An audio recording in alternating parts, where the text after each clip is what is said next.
El doctor Hernando Dueñas Jiménez, repito y pido excusas, doctor Hernando Dueñas Jiménez, cursó estudios profesionales de geología en la Universidad Nacional de Colombia. Llevó a cabo estudios de especialización en geología y palinología en la Gemeente University van Amsterdam de Holanda y posteriormente obtuvo el título de doctor en ciencias geológicas en esa misma institución. Trabajó como geólogo auxiliar de la División de Exploración de Ecominas en el proyecto Yeso de la Guajira. Fue geólogo del Departamento de Sedimentología del Laboratorio Central de Hidráulica de Francia. Paralelamente a estas actividades se desempeñó como asistente de investigación en el proyecto Geología del Macizo Colombiano de Colciencias. En Ingeominas desempeñó la jefatura del Laboratorio de Palinología. Fue profesor de palinología en el Departamento de Geociencias de la Universidad Nacional de Colombia. En 1978 le fue otorgado el premio Mejor Investigación Geológica por parte de la Junta Directiva del Instituto Nacional de Investigaciones Geológicas Mineras, Ingeominas. Ocupó la vicepresidencia de la Academia Colombiana de Ciencias Exactas, Físicas y Naturales entre los años 2000 y 2002. Es miembro de número de la Academia Colombiana de Ciencias Exactas, Físicas y Matemáticas. Es miembro de número de la Sociedad Geográfica de Colombia, de nuestra Sociedad Geográfica de Colombia, y de ACEFIN, miembro correspondiente extranjero de la Real Academia de Ciencias Exactas, Físicas y Naturales de España. Ha publicado más de 100 artículos en revistas indexadas. Le doy la bienvenida en mi calidad de presidente encargado de la Sociedad Geográfica de Colombia. Le doy la bienvenida al doctor Hernando Dueñas Jiménez. Para mí es un honor y también es un placer porque él es compañero de la casa, es miembro de número de nuestra sociedad, entonces lo presentamos con mucha satisfacción. Doctor Hernando Dueñas Jiménez, por favor, tome el micrófono.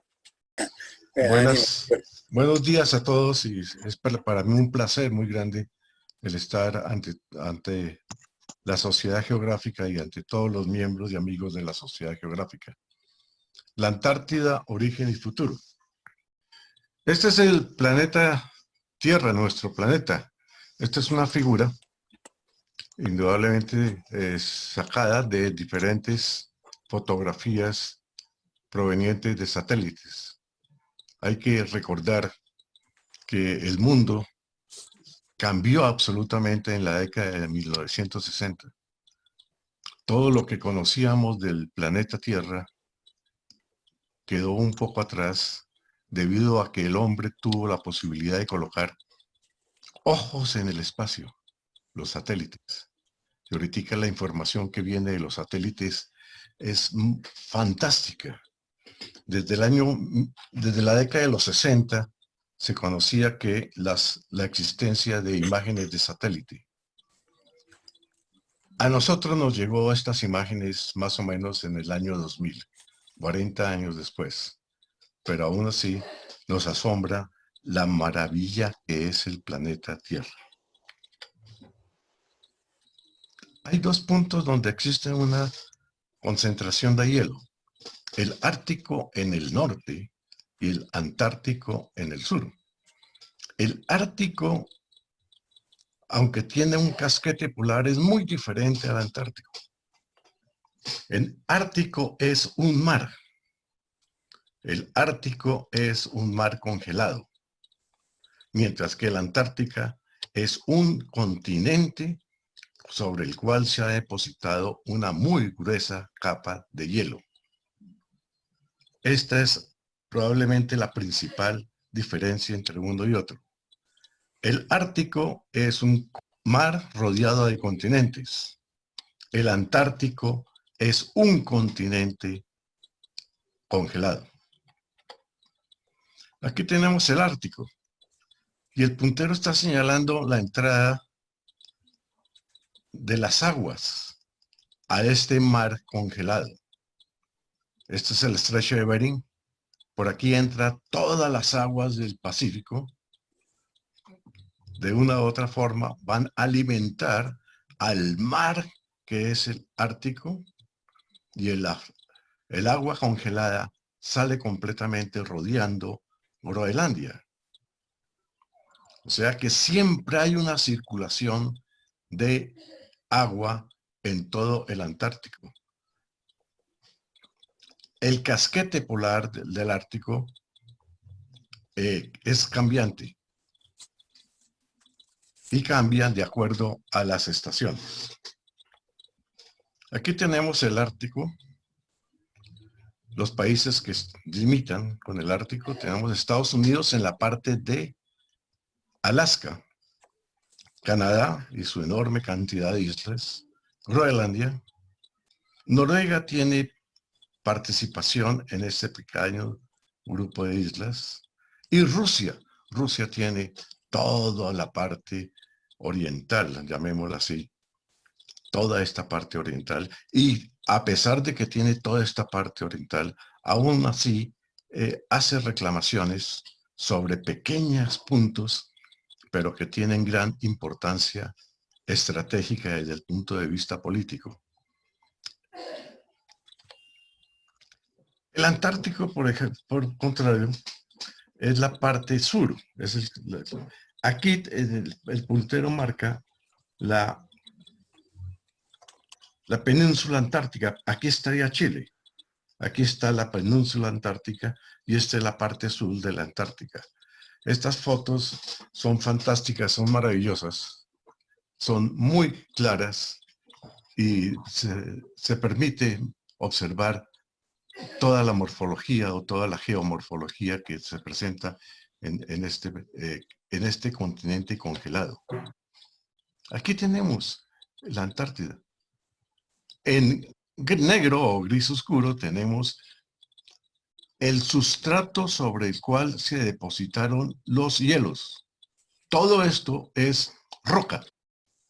Todo esto es continente. Todo esto es una parte cratónica sobre el cual se depositó hielo, y se depositó hielo hace millones de años.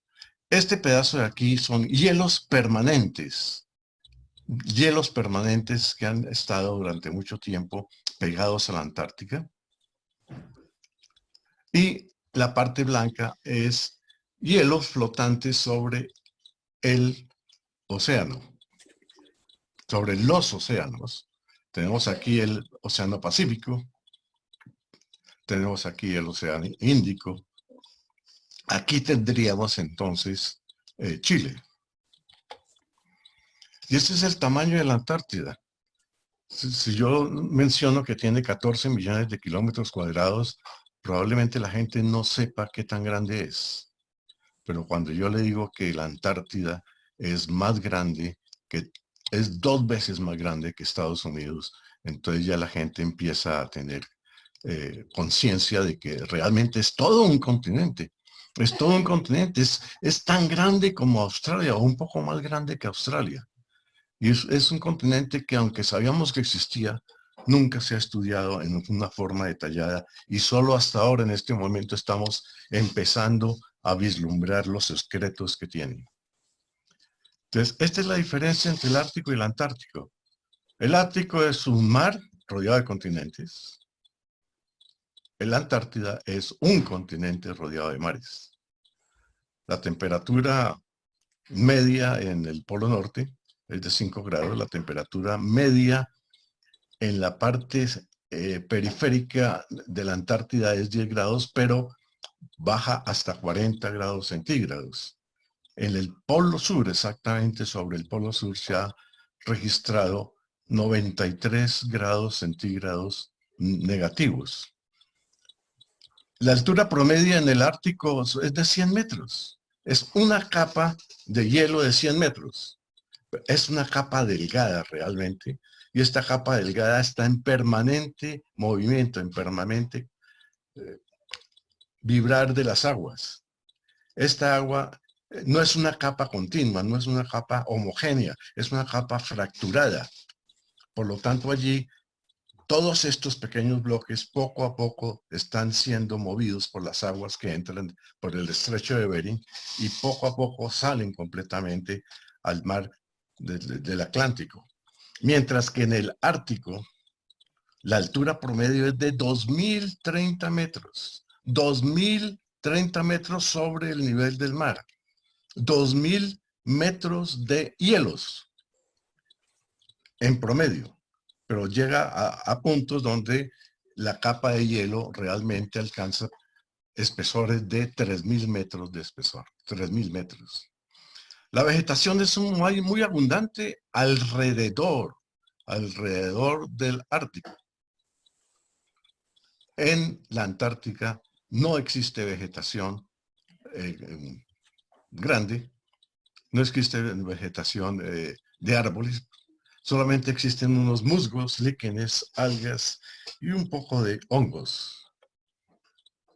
La fauna en el Ártico, como la conocemos todos, los osos polares son criaturas fantásticas. En el Antártico no existe fauna terrestre. En el Antártico no existe ningún cuadrúpedo. En el Antártico solamente existen pingüinos y alguna otra fauna marina que utiliza el Antártico, pero no permanece en el Antártico. En el Polo Norte, nosotros tenemos a los esquimales en una parte de unas esquinas del Polo Norte. En el Polo Sur no existe vegetación, no existe población nativa. En el Polo Norte la humedad es baja. En el Polo Sur, en la Antártida, no hay humedad. Y como no hay humedad, geográficamente se debe decidir que es un desierto. El término desierto no significa, desde el punto de vista geográfico y desde el punto de vista atmosférico, tierra, sal, mar, calor, palmeras. No. El desierto es un sitio en el planeta Tierra en donde no existe humedad ambiental. Toda la humedad ambiental que podría llegar a la Antártida inmediatamente se convierte en hielo y cae, precipita directamente al cielo, al suelo. No hay humedad. No hay humedad ambiental y la Antártida es un desierto frío, un desierto desolado, un desierto muy intenso. Los litigios hay muy pocos en el Polo Norte y hay muchas reclamaciones y litigios en el Polo Sur. Todo empezó hace más de 60 millones de años, cuando los continentes estaban unidos en un solo continente, en un gigantesco continente que nosotros denominamos Pangea. Indudablemente Suramérica y África estaban unidos y Norteamérica era colindante con Suramérica. Esto aparece más o menos en 80, 90 millones de años. Pero los continentes se mueven y se han movido permanentemente y se siguen moviendo y se van a seguir moviendo.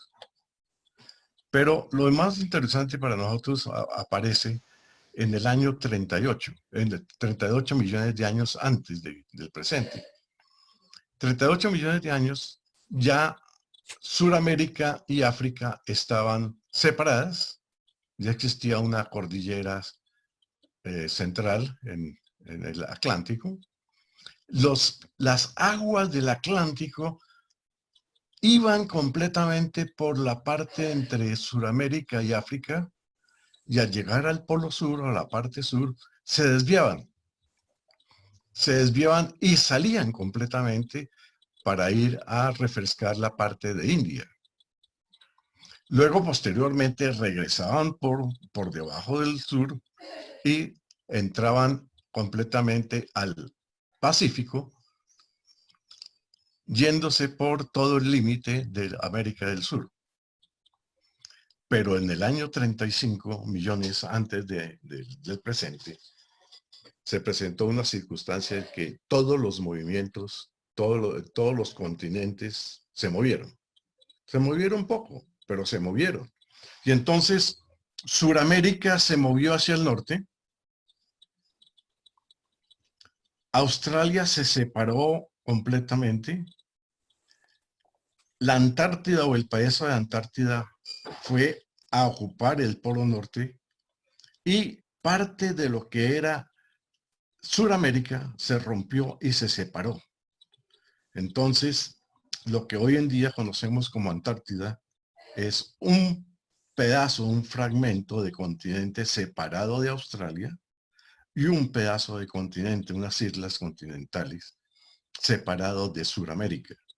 La Antártida está conformada por pedazos de Australia y por pedazos de América del Sur. Está conformada por pedazos de Australia y por pedazos de lo que hoy en día conocemos como los Andes.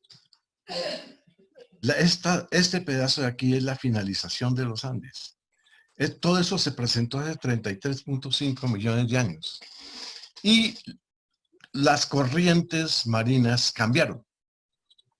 Y cambiaron fundamentalmente y empezó a presentarse una corriente que circunnavegaba, por decirlo así, completamente el continente, este bloque de fragmentos de cartón empezó a separarse y se separó geográficamente, no solamente geográficamente, sino se separó desde el punto de vista de clima.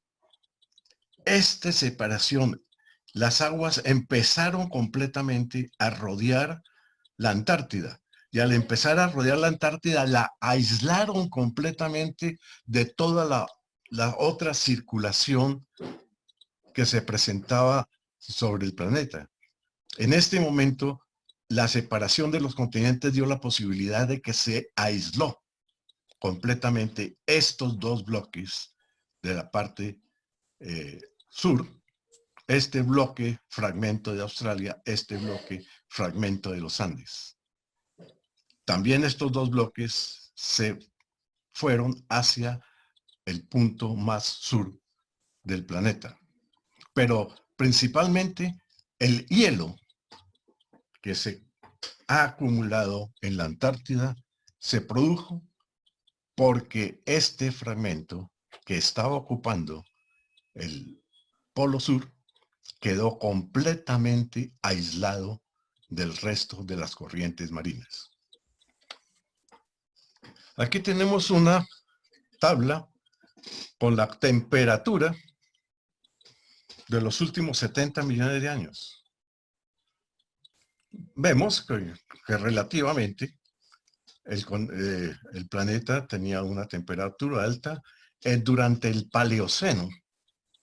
Durante el Paleoceno se presenta un máximo de temperatura mucho más alta, entonces sería como unos 6 grados más alta del presente. Desde el Paleoceno se cayó la temperatura completamente y aquí, exactamente coincidiendo con la separación de la Antártida, cae abruptamente la temperatura del planeta Tierra. Pero esta caída es corta, esta caída no tiene sino unos pocos millones de años. Pero esta caída se conoce como la glaciación producida por la Antártida. Porque en este momento, en este planeta se apareció un continente helado, que era la Antártida, y desde ese momento, cuando empezaron a recuperarse las corrientes marinas, empezó a distribuirse mejor la temperatura y subió la temperatura bastante. Ya al final del Oligoceno tenemos un máximo de temperatura. Aquí tenemos otros máximos de temperatura y aquí cae de nuevo la temperatura, pero esta temperatura es debida a las edades de hielo recientes, a las glaciaciones recientes. Esta es la situación real de la Antártica. realmente tenemos aquí en forma interior, en la parte más pegada al continente, tenemos una corriente en sentido opuesto al sentido horario. Y un poco más afuera, tenemos una corriente en sentido horario. Esta situación es dramática porque realmente esto es lo que ha mantenido aislado, completamente aislado, la Antártida del resto del planeta. Son dos corrientes opuestas, dos corrientes que hay que tener mucho cuidado. Cuando se hace el viaje entre Chile y la península antártica, entonces en ese momento, si los capitanes del buque no conocen esta situación, llega el momento en que las aguas en un momento van para un lado y en otro momento van para otro lado. Y esto es realmente un cementerio de buques. Y ha sido un cementerio de buques durante mucho tiempo. Pero lo principal es esto. Son las corrientes que rodean la Antártida. Una corriente en sentido inverso, otra corriente en sentido horario. Y posteriormente se presentan otras corrientes, pero todas estas corrientes, de una u otra forma, aíslan completamente al continente antártico, porque es un continente. Aquí tenemos Sudamérica, aquí tenemos África, Australia, aquí tenemos Madagascar. Esta presentación me agrada mucho porque se permite ver exactamente cuál es la situación de la Antártida. Indudablemente aquí queda el Polo Sur y aquí vemos cómo se está rodeado por Sudamérica, África, Australia, y aquí tenemos Nueva Zelanda y aquí completamente sur. Y aquí tenemos la parte correspondiente a nuestro país, Colombia, que afortunadamente hace pocos años entró a formar parte de los países interesados en la investigación de la Antártica. A mi modo de ver, muy tarde llegó, pero es mejor tarde que nunca. En el planeta Tierra, toda la energía proviene del Sol. Todo el calor es el calor del Sol. El calor propio de la Tierra, el calor propio que nos denominamos geotérmico, es mínimo cuando se compara con el calor que se recibe del Sol. A tal extremo de que cuando se hacen cálculos energéticos, realmente se llega a la conclusión que probablemente más del 90% del calor viene del Sol. La Tierra se mantiene, pero la Tierra no juega, el calor de la Tierra no juega un papel importante, un papel predominante en el calor y en el medio ambiente que tiene el planeta Tierra. Todo viene del Sol. El Sol, con sus vientos solares, indudablemente aquí tenemos la magnetosfera y los cinturones de radiación de Van Allen. Pero todo el calor, para nuestros cálculos, todo el calor es el calor solar. El calor que viene al planeta Tierra básicamente es el calor del Sol. Y aquí tenemos esta situación, de nuevo, otra forma de presentar las corrientes alrededor de la Antártida. Y aquí vemos entonces una corriente en sentido contrario al horario, otra corriente en sentido horario, y aquí vemos cómo estas corrientes llegan circundando el Antártido, suben formando las corrientes de Humboldt. Pero aquí se presenta completamente un giro completo. Y aquí te presento otro giro completo. Y realmente la conclusión que podemos llegar es que las aguas del mar las controla la Antártida. Aquí tenemos una figura de satélite de la atmósfera.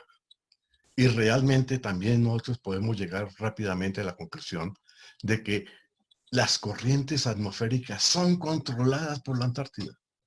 Este es un punto violento para entender lo que es el planeta Tierra y realmente ver cómo se distribuye y cómo se presentan las corrientes marinas y las corrientes atmosféricas. Todas las corrientes atmosféricas que llegan, bañan y refrescan la Amazonia vienen del Antártico. El sol provee el calor, pero la Antártida lo distribuye. La Antártida controla el clima del planeta Tierra. ¿Por qué hay que ir a la Antártida? Porque el control de la vida sobre el planeta Tierra viene de la Antártida. Tenemos que estar allí. Es el punto principal. Por otro lado, la Antártida es el mayor desalinizador de agua del planeta. Todas las aguas lluvias, todas las aguas que se levantan de una u otra forma de los océanos, aguas que de una forma están con las sales de los océanos, cuando llegan a la atmósfera y caen a la Antártida, ya caen desalinizadas. Entonces, por eso es que ese proceso de formación de hielo, que es un proceso de formación de hielo que lleva más de 23 millones de años en forma permanente, es el sitio donde se concentra la mayor cantidad de agua potable del planeta. Y en la Antártida es el mayor reservorio de agua dulce del planeta. ¿Por qué tenemos que estar en la Antártida? ¿Por qué Colombia tiene que estar en la Antártida? Porque el agua dulce se está acabando. Ya las Naciones Unidas declararon 2 países africanos como países secos. O sea, países que no tienen aguas superficiales. Países que no tienen agua potable para su gente. Y el acceso al agua es un derecho humano.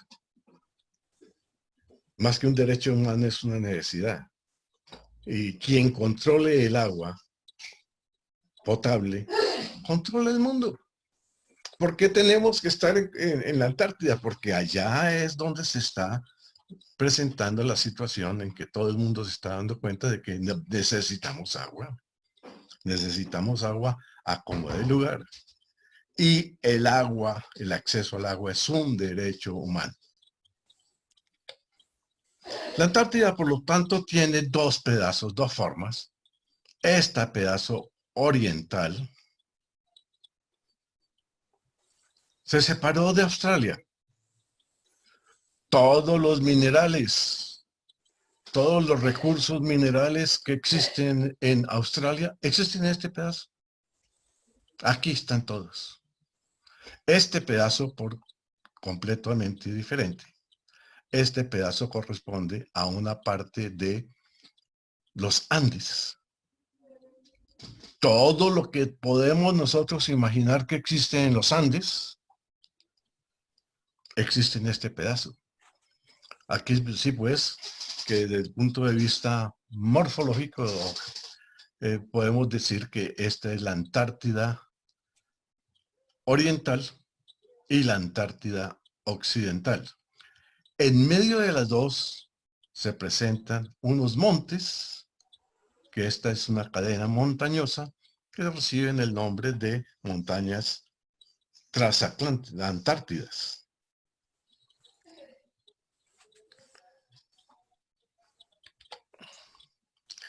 Pero algo muy interesante y que realmente es poco conocido, o poco difundido, porque es bien conocido, es la presencia de volcanes en la Antártida. La parte que se separó de los Andes posee volcanes. al igual que volcanes hay a lo largo de todo de toda la parte de los Andes. El cinturón de fuego del Pacífico termina en el Polo Sur, termina en la Antártida. Aquí tenemos el calor producido en la Antártida y vemos que la parte occidental es una parte con temperatura superior a la parte oriental. Esta filmina es del año 2009, en donde se decía que 91 nuevos volcanes fueron descubiertos en la Antártida. Y entonces nosotros tenemos todo este grupo de 91 volcanes. Y lo más interesante es ver que aquí en este sitio, en el punto de la península atlántica, tenemos volcanes activos. Y aquí en este sitio de acá tenemos volcanes activos. Y en esta parte de acá tenemos volcanes activos, pero no explotan, no son explosivos. Pero esto es algo que se debe tener en cuenta porque la zona volcanosa o los volcanes, la zona de volcanes de la Antártida está en funcionamiento y está activa. Y periódicamente está haciendo erupción. Y como ustedes podrán entender, como todos ustedes podrán imaginarse, el calor y el hielo no se llevan muy bien. Y yo considero que parte de la que se llama ahora, que se está disolviendo el hielo, se está acabando el hielo en la Antártida, es debido a procesos geotérmicos. Aquí tenemos la imagen, nuevamente la imagen de la Antártida, pero en este momento le hemos quitado la capa de hielo. Vuelvo a repetir, en algunos sitios son 3.000 metros de capa de hielo. Pero hacer esto es relativamente sencillo. Usted toma una fotografía de satélite de toda la Antártida y una vez identifica dónde es hielo y cuáles las funciones propias del hielo, su densidad, su calor, y le dice al computador, mire, todo lo que tenga esta misma situación física, que tenga estas características físicas, es hielo y por lo tanto quítemelo. Y el computador lo quita y al quitar la capa de hielo tenemos esta imagen de lo que es la parte cratónica, la parte continental, la parte física, la parte dura de la Antártida. Y aquí entendemos nosotros por qué insisto en que la Antártida es un continente rodeado de mares. Y aquí tenemos una parte muy interesante. El Polo Sur estaría en este sitio y todo el hielo que está presente en el Polo Sur, por ley de gravedad, tiende a caer, tiende a irse completamente. Todo el hielo del Polo Sur, parte se va hacia este lado de la península antártica y parte se mueve hacia este lado de acá. Por lo tanto, es lógico. Nosotros tenemos un bloque de hielo de 3.000 metros de espesor, pero aunque sea así, de 3.000 metros de espesor, se mueve. Todo el hielo de la Antártida está en movimiento. Y está en movimiento muy grande. Y no solamente la gravedad está jugando allí un papel importante, sino que la interfase entre el hielo y el cratón, entre el hielo y lo lítico, entre el hielo y las rocas, presenta una temperatura superior al del hielo. Y cada vez que se presenta un deslizamiento, esa situación de deslizamiento produce calor. Entonces, naturalmente, todos estos bloques de hielo se deslizan muy lentamente, pero se deslizan y algún momento van siendo reemplazados y los bloques viejos van cayendo completamente al mar y al llegar a este límite, que es el límite del continente, esos bloques se resquebrajan. Y entonces cuando llega esto al límite del continente, de la Antártica, entonces se rompen esos bloques que eran unos bloques macizos de 3.000 metros de espesor, se rompen. Y la gente que va siempre a estos mismos sitios va a decir, mire, se está resquebrajando el hielo de la Antártica. Lo que no se dan cuenta de ellos es que este es un fenómeno natural que ya ha estado pasando en los últimos 23 millones de años. Esto no es nuevo, esto es permanente. Y es permanente porque no es que sea el calentamiento global, es que el hielo, como cualquier cosa del planeta, tiene que cumplir las leyes de la gravedad. Las leyes de la gravedad dicen que tiene que moverse el hielo por esa cañón hasta llegar a este mar.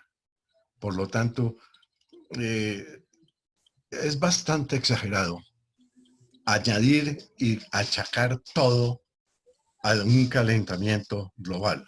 Esto es básicamente normal.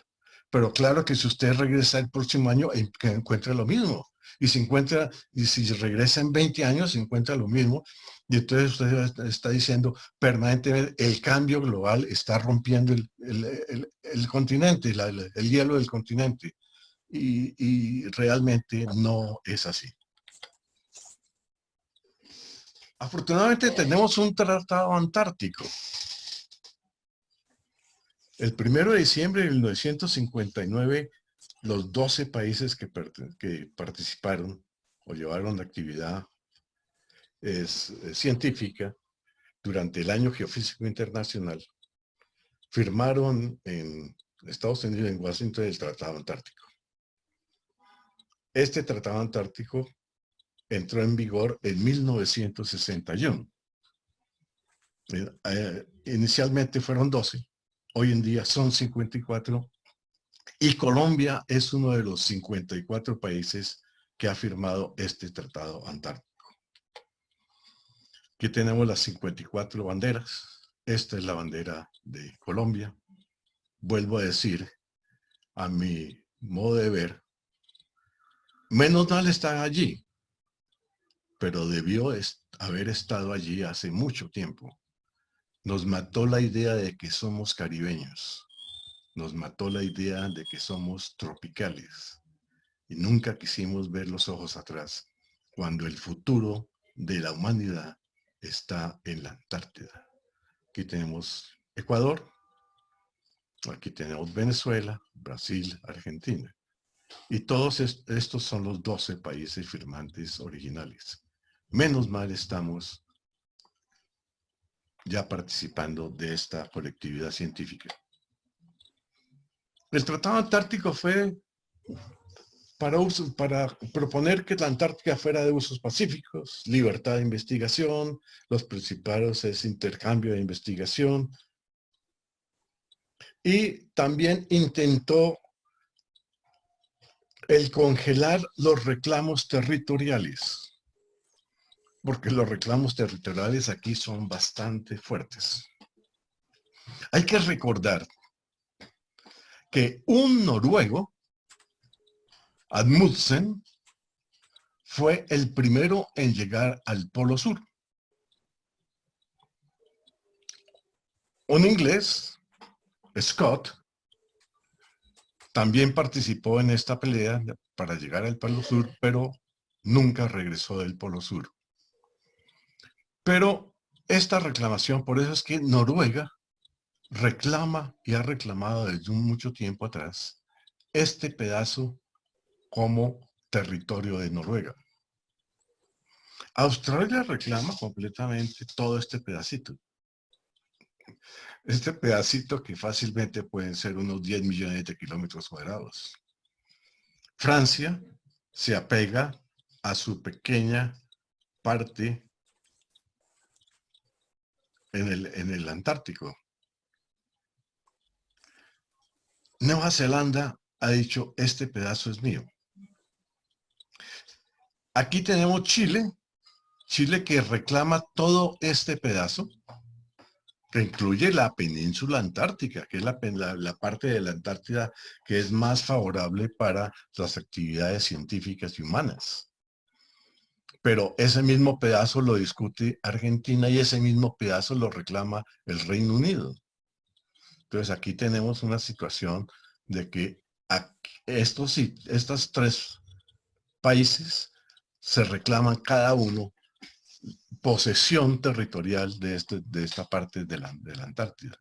Esta parte de aquí está sin reclamación y se debe a que todas estas costas no son costas sólidas, sino son costas de arena deslenable y cualquier actividad humana en esta parte de este no tiene tanta, no es tan fácil. Actividades humanas en este pedazo de acá no son tan fáciles, el acceso es muy difícil y por lo tanto hasta el momento no ha habido reclamación sobre este sitio. Pero cada uno de estos se reclama el sitio y el Tratado Antártico trató de parar las discusiones. Entonces tenemos aquí en Noruega. Este es Amundsen, quien llegó por primera vez al Polo Norte, al Polo Sur. Él siguió este camino rojo, pasando aquí la cordillera antártica, los montes antárticos. Entonces atravesó esta parte, que era una parte más o menos plana, llegó a los montes antárticos y llegó al Polo Sur. Llegó al Polo Sur el 14 de diciembre de 1911. Y lo más importante es que él regresó con toda su tripulación, con toda su gente. Scott siguió este camino, pero tuvo muchos problemas y aquí atravesando estos montes tuvo pérdida de su gente. Luego siguió con muchos problemas hasta el Polo Sur y llegó llegó un mes tarde y perdió completamente la carrera del Polo Sur. Trágicamente, Scott no regresó a su base.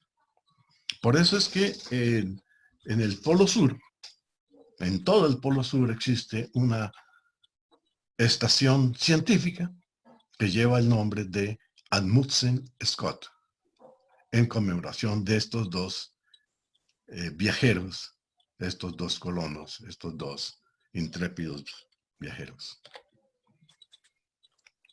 Noruega, como dije, se reserva o ha dicho, este pedacito es mío.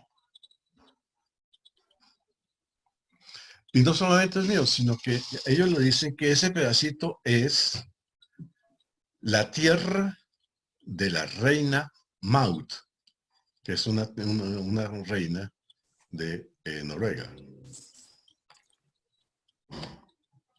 Inglaterra, por su parte, que siempre están metidos en todas las partes de exploración, ha dicho que sí, pero que este pedacito es de ellos. Y últimamente dijeron, mire, este pedazo aquí en rosado es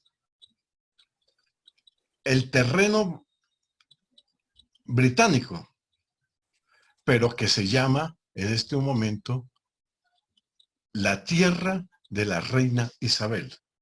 Esto causó bastante escozor entre la gente porque no es bien, pero los ingleses siempre han tomado las situaciones y han tenido el poder y han tenido la fuerza y sobre todo han impuesto las cosas por la fuerza. Aquí viene entonces lo que tenemos, unas estampillas del territorio antártico británico con el característico sello de la casa inglesa. Chile, por su parte, Argentina, por su parte, dice, mire, todo esto es territorio argentino. Y este pedacito aquí abajo también es territorio argentino. Esto es territorio argentino y este pedacito de acá, en la Antártida, es territorio argentino. Y no solamente lo presenta en sus estampillas, sino lo presenta muchas veces en sus estampillas, recordándonos que siempre es territorio argentino. Chile, por su parte, entonces entra en la pelea y dice que este pedazo es mío. Y aquí aparece como el territorio chileno antártico. Y no solamente eso, sino que tiene bastante influencia en la península antártica. Y en sus estampillas también Chile dice en el canto que se llama la Araucana, ¿sí? Chile, fértil provincia señalada en la región antártica famosa. Entonces ellos dicen que desde 1533 ellos tienen posesión de este pedacito en la Antártida. Francia dice completamente terrenos australes y antárticos franceses. Es propiedad. Esto es para decirle a usted que tengo propiedad allí. Y entonces esto es para decir que Francia posee una propiedad. Australia hace lo mismo. Claro que Australia quiere quedarse con todo este pedacito de la Antártida. Y ese pedacito de la Antártida, pues, como dije, pueden ser más de 7 u 8 millones de kilómetros cuadrados. Son hielo, sí, es hielo, pero eso es hielo con agua, que es diferente a tener enorme cantidad de terreno seco. Es hielo con agua. Nueva Zelanda presenta aquí para también decir, nosotros estamos presentes y nosotros queremos hacerlo. Colombia ya está haciendo un poco de viajes, unos viajes periódicos a la Antártida. Hay que hacer presencia en la Antártida. La Antártica es el sitio donde está llevando la investigación de punta. La mayor investigación de punta se está llevando es la Antártica, porque la Antártica es un sitio favorable para hacer investigaciones muy precisas. Tenemos estas estampillas y tenemos una situación aquí muy interesante, y es que este terreno, que correspondería a lo que Noruega está pidiendo como suyo, este terreno fue delimitado por los nazis durante la Segunda Guerra Mundial. Ellos clavaron banderas nazis cada 10 kilómetros. Y es el único sitio delimitado en la Antártida como posesión en la Antártida. Los nazis tuvieron bases navales en este territorio. La situación es que ellos reclamaron el territorio a nombre del partido nazi, socialista. Y el partido nazi se acabó. Y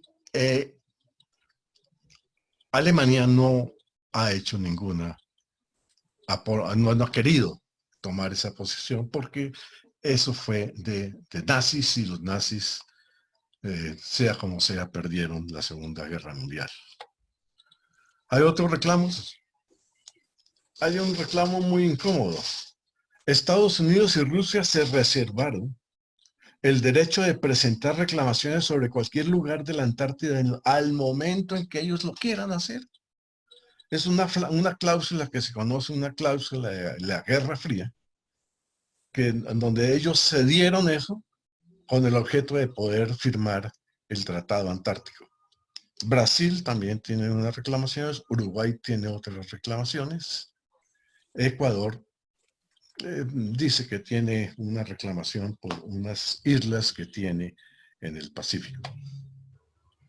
Pero hay que recordar que el Tratado Antártico dice: ninguna disposición del tratado se interpretará como renuncia o menoscabo o como perjudicial a los derechos de soberanía territorial o a las reclamaciones territoriales en la Antártida.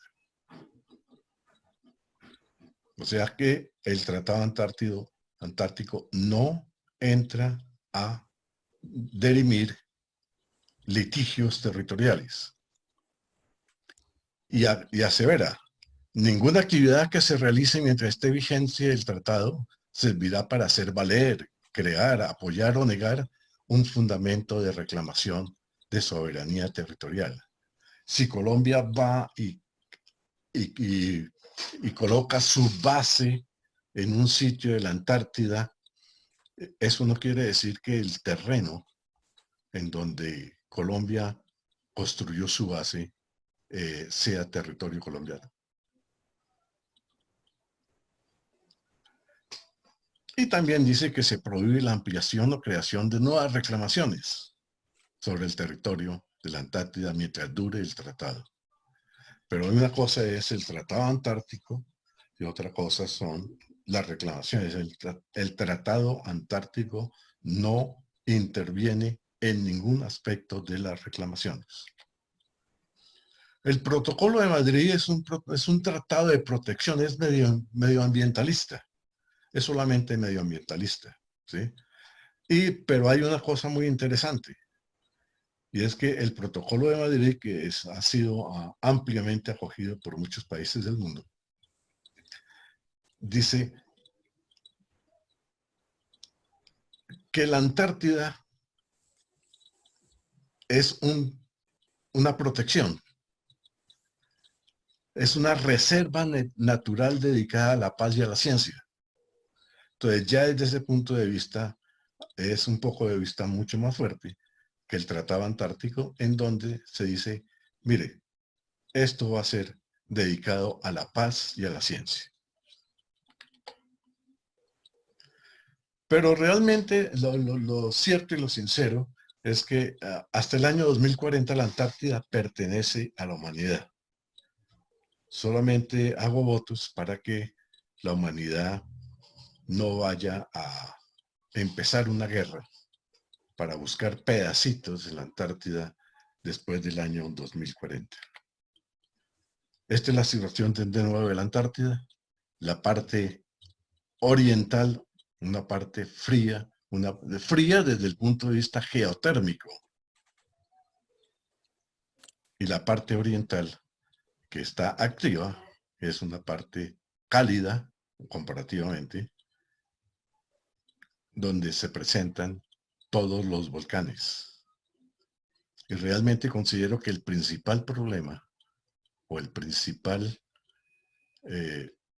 situaciones que hay que tener en cuenta en la Antártida es que probablemente la parte geotérmica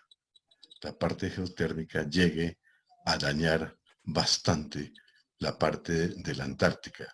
Hay que proteger la Antártida, pero ya cuando hay un juego de la naturaleza, hay que respetar el juego de la naturaleza. Ojalá entendamos que la Antártida es un sitio para investigación. Es un sitio de investigación muy grande. Hoy en día me siento contento de que Colombia haya salido de su territorio tan chiquito y de su mentalidad parroquial y haya salido a buscar nuevos horizontes, a buscar la forma de entrar a formar parte de los países que hacen investigación en la Antártida. Esto es lo que tengo que decirles. Muchas gracias por su atención.